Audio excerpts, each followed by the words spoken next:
Hello and welcome once again to the Windy City's finest on location with Mac and Perry. He's Mac, I'm Perry, and this is Don.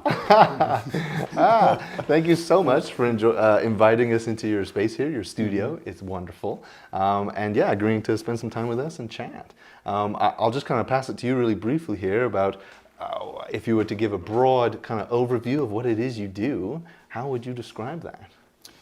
Well, that's a good question, because I do so many things, but as little as possible of all of them. So. But photography has always been core to what I do. And walking, or moving through space, looking at space at a walking pace. So, and history, looking at things from a historical perspective as well, what would this look like in such a time, and what would it have looked like at such a time in the past. So, so it's in a sense it's a combination of photography, performance art, installation, and something else, video, collecting, all of those things. In other words, artistic stuff. Yeah, it sounds like a wide palette of things, so that's awesome, yeah. Great, and we're just going to dive right into our first little mini game here, which is in the spirit of being on location. It's just some multiple choice questions about Lethbridge, fun facts that I've learned, and we'll just take a guess and see what happens. So our first question for you, Dawn, is before it became the Galt Museum, the Galt was A, an observatory, B, a coal plant, C, a hospital, or D, a dance studio? It was a hospital. It sure was a hospital, yeah. Our next question for you is, Lethbridge had a system of streetcars for how many years before switching to motor buses in 1947? A, 33 years, B, 15 years, C, 35 years, or D, 1 year? I would say 33 or 35. Yeah, it was C, 35 years, between 1912 and 1947, yeah. I think we'll move swiftly along to our next mini game, and it's this or that. So I'll let you do the honors and pick the first one, and we'll see what we get and see if we talk about it at all. Okay. And you can read it out once you've picked it. It's printed upside down. 8, truck or car? Truck or car? If you're getting around, do you have a preference? Currently a car, station wagon. I used to have pickups, mini pickups, with a little camperette on the back for my travels, but nice, currently a car. Nice. And yeah, like you mentioned, having like for your travels, something on the back of trucks typically? Well, it was a little Hilux. Well, later on it was a Nissan, but two of them. The Toyota, the Hilux had a little camperette, which is like a small camper. Yeah. But very tiny. Yeah. So it was quite handy for traveling, or camping or whatnot. I drove it 1 year from. I was in Vancouver. I drove it from Vancouver to down to the Baja Peninsula, and then up to Inuvik and back in the 1 year. So. Oh wow. Put some miles on it. Yeah, but it was great because the camperette, you just hop in the back. Yeah. Has that always been a thing for you, like since you were a kid, or was that something you found in adulthood? Or moving around? Yeah, like camping and. Well, no, we used to camp as a kid. I mean, and also, I'm from Cranbrook originally, and my father's from Cranbrook, and his father moved there his I don't know, anyway, long time. And, but he moved to Calgary for work. Then we'd always spend the rest of the year driving back and forth between Cranbrook and Calgary, because Cranbrook was his home. Right. And we had family there, etc. So anyway, we just spent moving back and forth, and then in the summer times we do car camping. So it became part of our lives. Nice, good. We'll move along to our tumbling towers. So each block corresponds to a question, and we can't use the top three. And then ideally we take one and we put it on top. Do you want to go first? I will.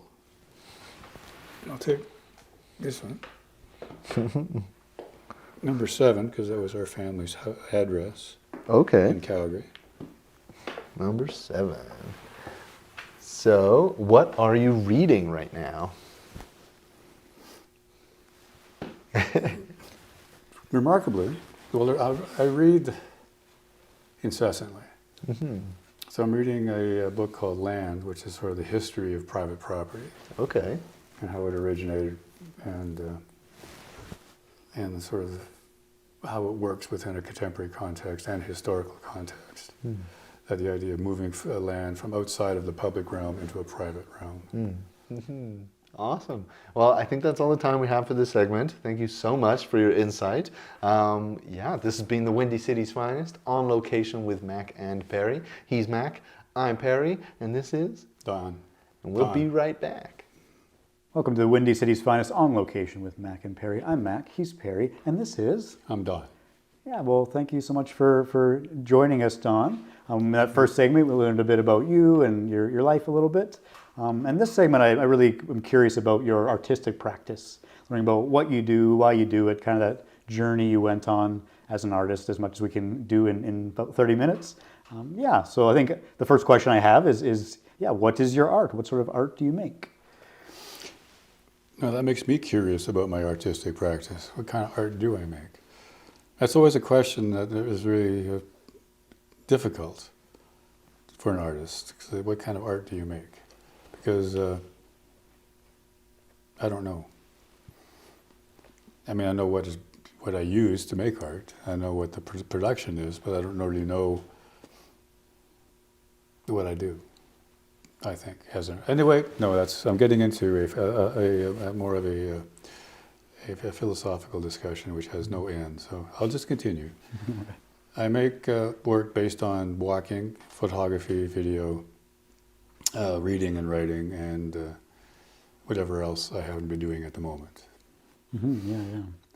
Yeah, and I know you sent us some of your pamphlets from different exhibits you've done, and yeah, it is very broad and there's a lot going on. So we'll see how much of it we can dig into in our time together. Yeah, I guess maybe let's start with the walking part of it, because that's a big part of your practice, right? Yeah, tell me more about that, about the walking side of things. Well, I always walked. As a youth, it was, I mean, the idea of walking, because you always see things, there's something to think about, there's something to do. I loved being outside. It was always part of, so if I was just sort of feeling like I had nothing to do when I was inside, I'd just go for a walk, no matter what time of year, what the temperature or the weather was like. I remember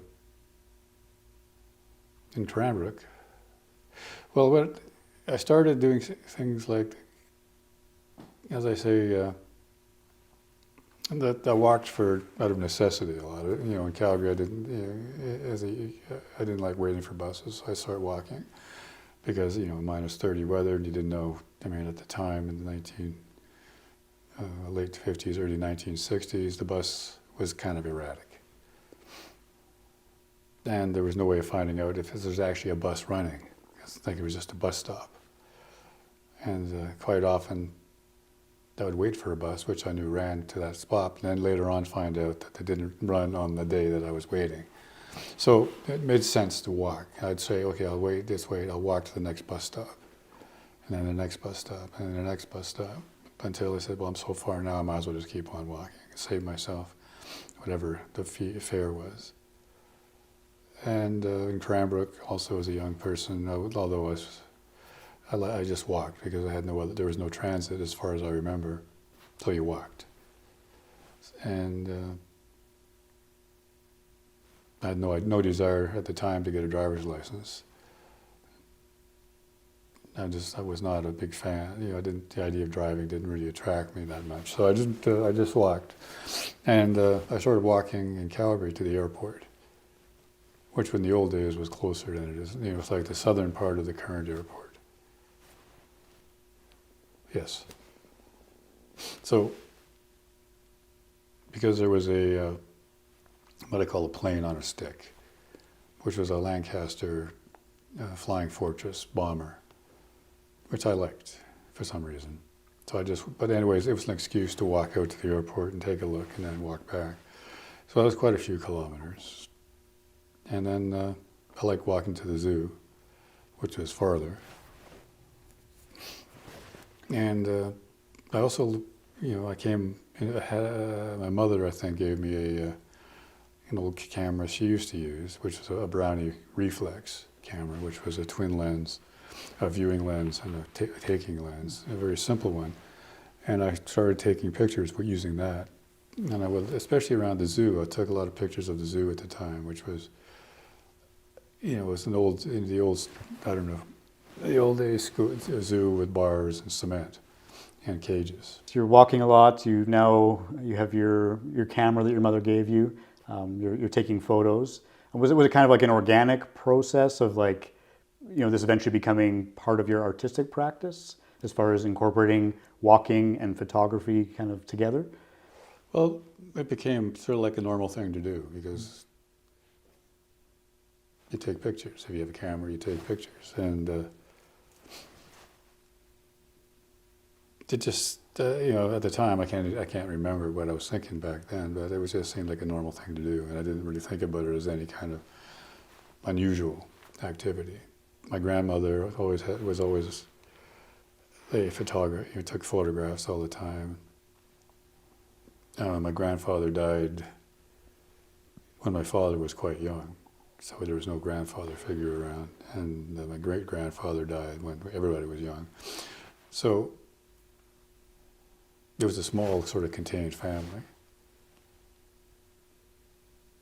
And it was also, I like looking at things. So when you're looking at things, you want to keep that memory or something like that. So that was sort of the start, and not so much a photography and an artistic practice, but an idea of looking critically at things.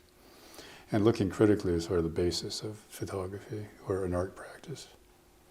Mm-hmm. Is seeing things and you're looking just beyond the surface. And so you'll go around and you'll be taking photos, you'll be collecting things. It's a big process, right? Mm-hmm. Tell me a bit about that process now. Well, those things I did, there was a series of gallery exhibitions called Erratic Drawings. Erratic Spaces? Space. Mm-hmm. Well, it was Erratic Space. I wanted to treat spaces as erratic, in that sense, unmapped. So I look at a city as an erratic location, an erratic terrain. And even though cities are very firmly gridded and mapped, but it's also the idea of finding ways through a city that are not mapped, which brings into this idea of desire lines, which are paths that people make unconsciously because, like say you're facing a mapped gridded space, like at a university or something, the sidewalk goes here, and then goes down there. So but instead of going there and down there, you go across the line. And eventually, there's a path. So that's the idea of the movement of erratic space within erratic terrain, within a mapped space. But within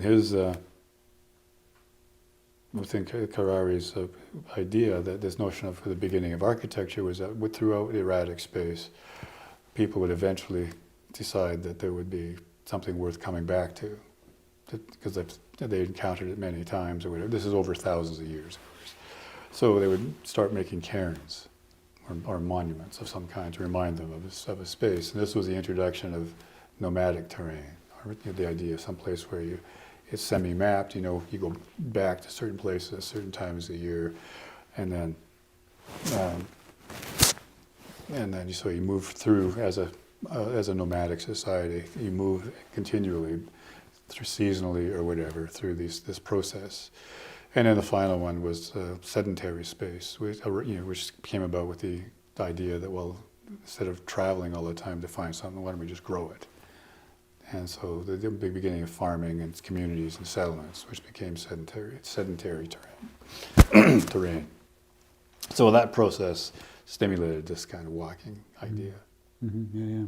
Yeah. And also, like, my understanding when I read about your pieces is a part of it is like you're interacting with people as you're walking, right? Quite often. Yeah, yeah. What is that kind of, and that's also like part of the, because I remember in one of the pamphlets it mentioned like it's not necessarily goal driven, that you're trying to get somewhere. It is more process driven. And it seemed like, yeah, interacting with people was part of that process, right? Well, it's part of it. I mean, you run into people. There's all kinds of interactions when you're, but sometimes there's nobody around, of course. I mean, it's empty space. And a lot of time you're interacting with people who live in empty space, which is interesting. I mean, the idea of people who are unhoused or sort of that notion of movement through a space, which also came about when I was driving buses in Vancouver, because like you're sort of moving. I was also, I mean, I decided that early on when I was finished my undergrad that I wanted to, I was disillusioned with academia. I never wanted to do anything more with academia. So I got jobs in places I wanted to work at.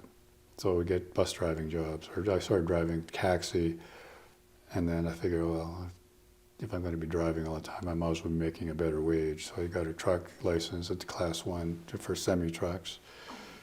But I didn't do much of that. But then I got a job driving double-decker buses in Victoria, which was great, because you're telling stories. And you're researching a place, and you're telling stories and this and that to a gullible crowd. So there's this notion of this idea of jokes coming into it, of misleading, of storytelling, and how the stories develop through moving through space. And so in those times, you're traveling a lot of distance by vehicle. You're giving those bus tours.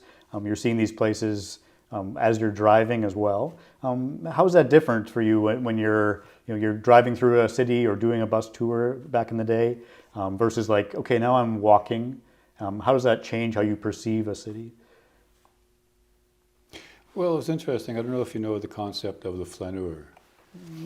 I read it, but what is it? Tell us. Okay, so well, it was developed in a certain sense by a 19th century writer, Baudelaire. He wrote it in an essay, I think, called "The Painter of Modern Life." But the flaneur was the idea of a Parisian stroller, a dandy, who got dressed up and wandered up and down the boulevards with on display, and this became sort of a catchword for this notion of walking. That, okay, the flaneur is detached and wandering, but also an object of observation and delight in a certain sense. So and it was taken up by many artistic movements like the Surrealists, the Dada group, the Situationist International, and other. Anyway, so this notion of walking as an art practice became very sort of entrenched within these early 20th century art practices. I mean, the Surrealists would do things like believed in coincidence and spontaneity. So they would form these groups, would just sort of meet somewhere and then do nothing, theoretically. Nothing, so, and then, but then the Situationists, Guy Debord was one of the founders of that, looked at walking as being sort of political. And also things like we worked around in France around the 60s, and the work around the walking, which they called the dérive or the drift, was that you just walk until you decide, if for no reason something would happen, you turn, and then you turn some other way. So it would be unplanned walks into this sort of notion. But it's a political movement in the sense of you're wasting time, you're loitering. And it's sort of it's an anti-capitalist idea that you're just loitering. I like to walk and then sort of, like following the notion of the erratic space, just sort of say, not following a map, just walking until you had to, you're in a T intersection, do you turn right, do you turn left, why do you turn right, why do you turn left, what's this sort of thing. So there's always these negotiations that are going on when you're route finding or walking somewhere. There's also some other ideas that, well, when you're going someplace, you say, well, do I want to go there? What's the point? I'm dying. I need a beer, or I need a coffee, or I need bandages for my blisters. So it's like, I'll go this way instead. Mm-hmm. So it's the physical aspects, the emotional aspects, the psychological aspects, all of those things come into play. Yeah, and I feel like there's like, when you describe that, I feel like there's possibly a difference between just like you said, walking somewhere to like run an errand. And I feel like people so often, efficiency is what they want, especially in today's day and age. Mm-hmm. You plug in your online map and take me to this route, what's the most efficient way? And mm-hmm. When you're describing kind of that artistic or older sense of walking, that wandering, meandering, things like that, I feel like perhaps we don't do that as much anymore. There's less of just wandering around to experience, to think, and to not be busy and buy things versus just get somewhere. Do you agree with that? Oh yeah, it's just convenience. People, walking is not something which is common. We could talk endlessly about walking and all the elements of that. Unfortunately, we are out of time for this segment. Oh, damn. But it's okay. It goes by quick. So this has been the Windy City's Finest On Location with Mac and Perry. I'm Mac, he's Perry, and this is... I'm Don. Don, and we'll be right back. Hello and welcome once again to another segment of the Windy City's Finest On Location with Mac and Perry. I'm Perry, he's Mac, and this is... Don.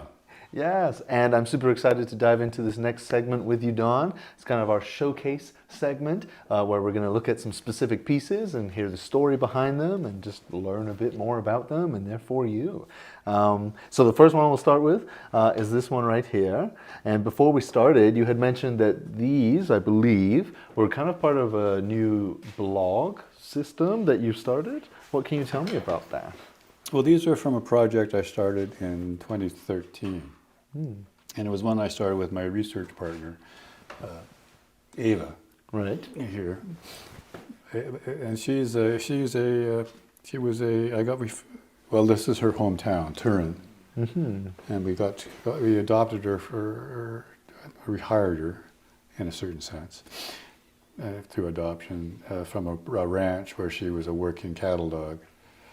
She was a border collie. She was a working cattle dog, and so very attuned to the project. And so, but the rancher, for various reasons, was downsizing the number of working dogs he had, and Ava was on the list. So anyway, we ended up with her, and he was looking for someone who would work the dog because he put a lot of training and time and whatnot. And she was very good, a very good working dog. Anyway, so what we decided to do was we would just do a walk every day. And with the first year, we started going to all the small towns within a region of Lethbridge, and I'd walk the street. And this is Turin, Alberta, just north of Lethbridge, and that was where Ava was on a ranch around there. And we would walk, and I would map it with a GPS, and then make these photographs on the walk, and then map it with prints. So we did that every day for the first year. It was going to be a one-year project.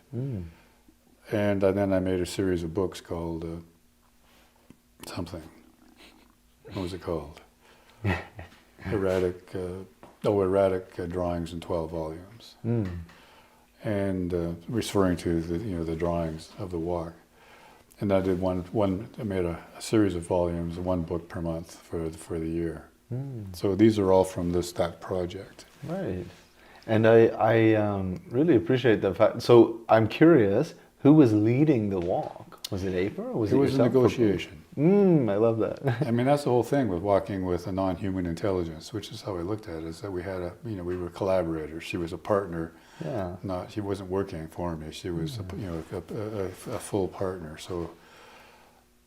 And she had ideas, and she had her own opinion. She had very strong opinions of what she wanted to deal with. And I'm really curious what that experience is like with another being, be they human or not. What can you tell me about that? Well, that's much that is the interesting part, walking with other people, because then again, or other intelligences even, like Ava was, she was a worker, she wanted to walk, she wanted to do stuff, she needed something to do. So we'd walk immense distances sometimes, but then she'd say, that's enough. And then she would find a shady spot and lie down, or something like that. Yeah. And then and she got older, she got more opinionated on those matters. Anyway, but walking with people is also a similar thing. It's like they don't have the same interests. So I say, well, let's walk here. And they say, okay, well, why? What do you mean, why? There's nothing here. You know, what do you mean, walk here? You're nuts. You're out of your mind. That kind of stuff. Yeah. You're obviously taking photos along these walks in these projects. So I'm curious how the decision to take a photo of something, like, is there a intentionality to it, or is it kind of like it just happens, or what can you tell me about that? Well, it's this idea of thinking about things beyond the surface. So, like, it's the old barn sort of thing. Like, you take a picture of an old barn, which is a popular fine art photography thing, like the weathered boards, the romanticism of the empty barn in the landscape, and that sort of thing. But then also, in the West, when you see something like that, it's also from the boom and bust thing of settlement and of the whole idea that of dry land farming was being sold as a new miracle thing. Right. And you had called that sedentary. Well, the sedentary space is a building of villages. Right. Oh, okay. And farming. Yeah. So, but this would be, well, in a sense, nomadic, I guess, because the idea is that, well, let's go back to this place or that place. Yeah. Can you tell me a bit about, like, these three photos and, like, the idea of placing photos together? Because I imagine these weren't the only photos you maybe took on this walk, unless they were. But I'm curious what goes into deciding which photos you include. Well, this is New Dayton. Is there a scratch? It is, okay. Yeah. Anyway, New Dayton, south of Lethbridge, and so like you have the New Dayton Cafe, ND Cafe, like a center, would be a central sort of meeting place, now empty or having something else. So it's like a past history. Right. And then the sign, "Welcome to New Dayton." It's a tiny, tiny place. Right. But with the wagon wheel suggesting farming, and then Ava, of course. Yes, I just noticed Ava. Yeah. So, and then this is snow geese. Snow geese. Oh, okay. So it's a photograph of a big flock of snow geese. Right. Okay. And then the graphic of walking the grid. And so this is one trip, like one day that you went out? Just the one walk. Wow. Okay. Yeah. So, and that would be how many kilometers? Oops. 6.1K. Whoa. Okay. Yeah. Ava put you to work. It sounds like. Oh gosh, she did.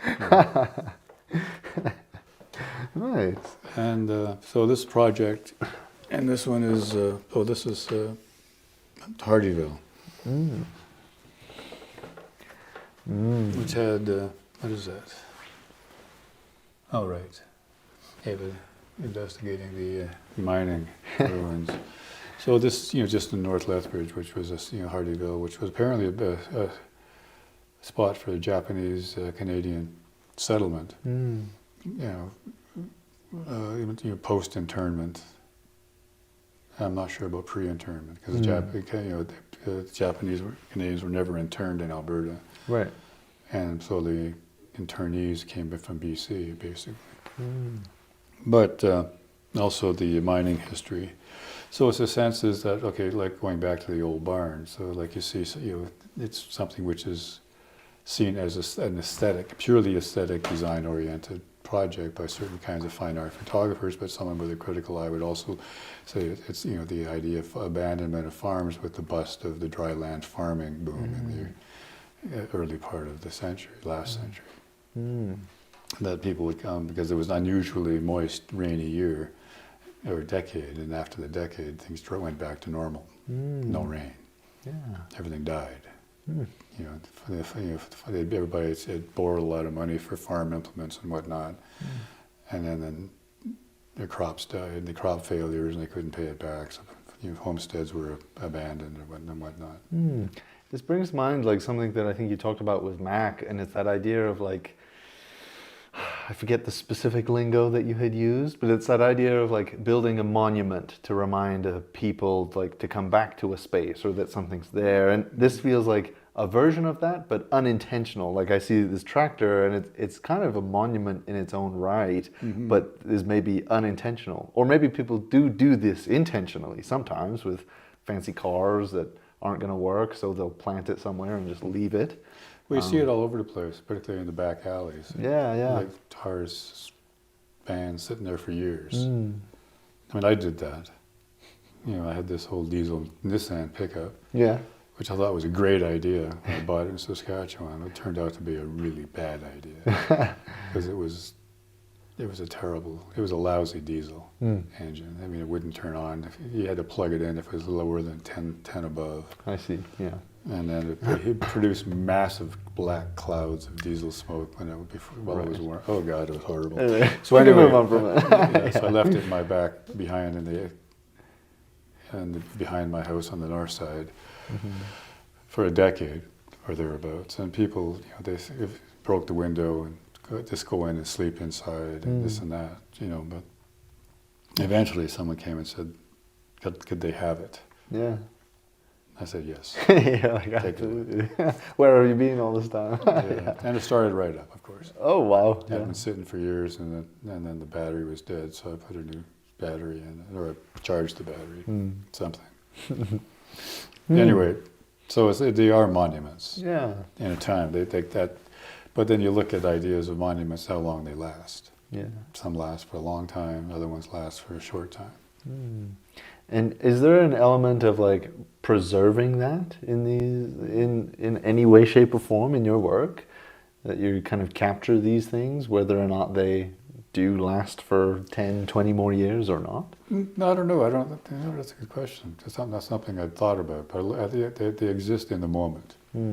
Like my pickup existed as a pickup for a while, and then then it became housing. For a while, and then it became a party site, and then it became someone's project in their back alley garage. So it's the notion of this, it's an idea of transition and change. Yeah. That monuments are fixed and don't change, whereas everything else changes. Yeah. So the idea of the new Dayton Cafe, which is back to the other one, it changed. And Ava, which you see here, telling me it was time to go for a walk. Yeah, the paw on the newspaper. Yeah, she was very insistent. Like anyway, she was great. That's a great memory. She passed on last spring at 15. So wow, we had a good 12-year run. Yeah. How far, if you had to guess, do you think you walked together? Oh God, it was thousands of kilometers. Yeah. And sorry. I'd say we went every day for a year. Yeah. And I think in there's something about that idea of like consistency and building up over time. I think a lot of times in people's artistic practice, it's like all at once or nothing. Whereas I'm getting this very, very, very much this sense of like just consistency of an everyday kind of practice. And what can you tell me about that, if that's even accurate to your experience? Well, that's a good point. I was thinking about it. I always think about it, well, I just never finish anything. It just keeps going. Right. We're kind of at the end of our time here, so maybe this is what we'll end off on, but maybe a parallel between our lives and a work as a project. It's like our lives are not necessarily a project. They're a thing that goes until it doesn't, and it's like hard to be like, okay, now I'm done, so I can die. It's like, I don't think we really get to that point, There's like never necessarily an end point. It just keeps going, and then at some point it doesn't. Well, some photographers continue right up to that last moment. Right. Yeah, it keeps going. I think that's a wonderful note to end off on. Bit of a darker, more serious topic overall, but I think we got to talk about those things sometimes. I know it gets back to the cremation or absolutely, it does, yeah. Well, thank you so much for your time and your insight, and for letting us take a look at some of your work. And Ava, of course, thank you so much. Yeah, that's all the time we have for this segment. So this has been the Windy City's Finest on Location with Mac and Perry. He's Mac, I'm Perry, and this has been... I'm Don. It's Mac and Perry in the place. Da-na-na-na. Mac and Perry go live to create. Da-na-na-na. Mac and Perry invite you to stay.